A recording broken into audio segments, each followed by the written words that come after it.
नमस्ते बच्चों, स्वागत है आपका मनीषी पाठशाला में। आज हमारा हिंदी का टॉपिक है ईमेल लेखन, जो हमारी 9वीं कक्षा में पाठ्यक्रम में है।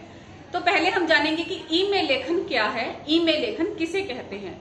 ईमेल, जिसे हम कहते हैं इलेक्ट्रॉनिक मेल, यानी कि डिजिटल, जो हम कंप्यूटर से, फोन से, किसी भी स्मार्टफोन से करते हैं। मेल का मतलब होता है डाक पत्र।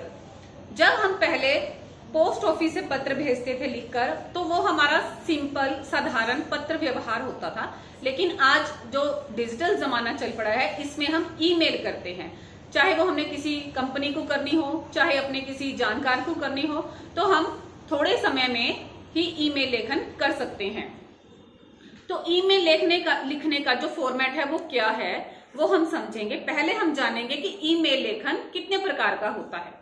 जैसे हमारा पत्र लेखन है 2 प्रकार का, औपचारिक पत्र और अनौपचारिक पत्र, वैसे ही हमारा ईमेल लेखन भी औपचारिक और अनौपचारिक होता है। अब औपचारिक और अनौपचारिक में क्या अंतर है? औपचारिक, जब हम किसी सरकारी संस्था, सरकारी कार्यालय या फिर कंपनी को हम कोई पत्र लिखते हैं, तो वो होता है हमारा औपचारिक पत्र लेखन। लेकिन उसके विपरीत जब हम किसी अपने सगे संबंधी, हमारा मित्र, हमारे रिश्तेदार, हमारे माता पिता, जब हम इनको पत्र लिखते हैं, तो वो हमारा होता है अनौपचारिक पत्र, जिसे हम इंग्लिश में क्या कहते हैं, फॉर्मल लेटर और इनफॉर्मल लेटर। तो ये तो हो गए हमारे पत्र लेखन लिखने के ढंग या प्रकार। अब हम जानेंगे कि ईमेल को हम कैसे लिखते हैं। देखो, पत्र लेखन और ईमेल लेखन में थोड़ा सा ही अंतर है, ज्यादा अंतर नहीं है।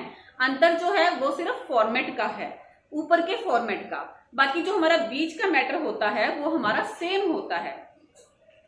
जैसे मान लीजिए आपके पास परीक्षा में लिखा हुआ आ जाए कि आपका नाम विवेक है और आपकी xyz@gmail.com आपकी आईडी है, और आपने पुस्तकें मंगवानी है और प्रकाशन आईडी कोई कामत्य प्रकाशन संस्था है, वहां से आप पुस्तकें मंगवाना चाहते हो और उनकी ईमेल आईडी आपको दी होती है, तो आप उन्हें प्रकाशन के द्वारा पुस्तकें मंगवाने के लिए ईमेल लिखिए। तो अब हम इसका जो है लिखने का फॉर्मेट है वो आरंभ करेंगे, शुरू करेंगे। जैसे कि मैंने बोर्ड पे भी लिखा है, आप देख सकते हैं। जब हम इंग्लिश में अपना ईमेल लेखन लिखते हैं तो हम लिखते हैं फ्रॉम और टू, या फिर सेंडर और रिसीवर। क्योंकि देखो, पत्र लिखने वाला, भेजने वाला या और एक प्राप्तकर्ता, ये 2 लोग होते हैं मेल।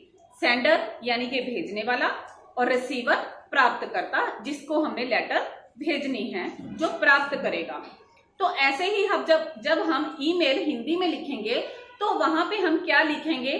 भेजने वाला, उसकी ईमेल आईडी, प्राप्तकर्ता, फिर उसकी ईमेल आईडी, फिर उसके बाद हम लिखेंगे विषय। जैसे कि मैंने विषय क्या लिखा है, पुस्तकें मंगवाने हेतु। बस इतना ही मेन हमने लिखना है। उसके बाद हमें उसका अभिवादन करना है, सेवा में महोदय। अगर कोई नाम है तो हम नाम भी लिख सकते हैं, नहीं तो हम महोदय कहकर संबोधित करेंगे।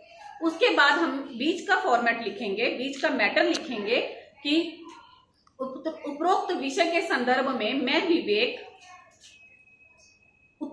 मुख्य परीक्षा की तैयारी करने जा रहा हूं या कर रहा हूं, तो मुझे कुछ हिंदी की पुस्तकें चाहिए जो यहाँ कहीं नहीं मिल रही, लेकिन वो आपकी वेबसाइट पर उपलब्ध हैं, तो उसे आप भेजने की कृपा करें। तो आप उनका ईमेल आईडी लिखेंगे। अंत में आप एक और नया पहरा बनाएंगे, जिसमें आप लिखेंगे कि अंततः आपसे अनुरोध है कि आप पुस्तकें भेजने की शीघ्र कृपा करें, ताकि मैं अपनी मुख्य परीक्षा की तैयारी अच्छे से कर सकूं। फिर अंत में आप लिखोगे धन्यवाद, आपका नाम। ये तो हो जाएगा आपका ईमेल लेखन। लेकिन इसको और आकर्षित बनाने के लिए हम इसको बॉक्स के अंदर रखेंगे। इसके बाहर जो हम एक रूपरेखा तैयार करेंगे, वो एक बॉक्स की कर देंगे, और बॉक्स आपने सबसे आखिर में बनाना है, ताकि आपका ईमेल लेखन कितना बड़ा है आपको पहले से नहीं पता होगा, तो हम बॉक्स जो बनाएंगे वो आखिर में बनाएंगे। तो इस तरह आपका ईमेल लेखन कंप्लीट हो जाएगा। तो बस पत्र लेखन में हम ऊपर का जो फॉर्मेट हमारा होता है वो हमारा थोड़ा इससे अलग होता है, और ईमेल में हमारा जो होता है उसमें हम मेल आईडी लिखते हैं, भेजने वाले की भी और प्राप्तकर्ता की भी। तो इस तरह से उम्मीद है आपको ईमेल लेखन अच्छे से सबको समझ में आ गया होगा। आप जब इसका अभ्यास करेंगे तो और अच्छे से समझ पाएंगे। धन्यवाद।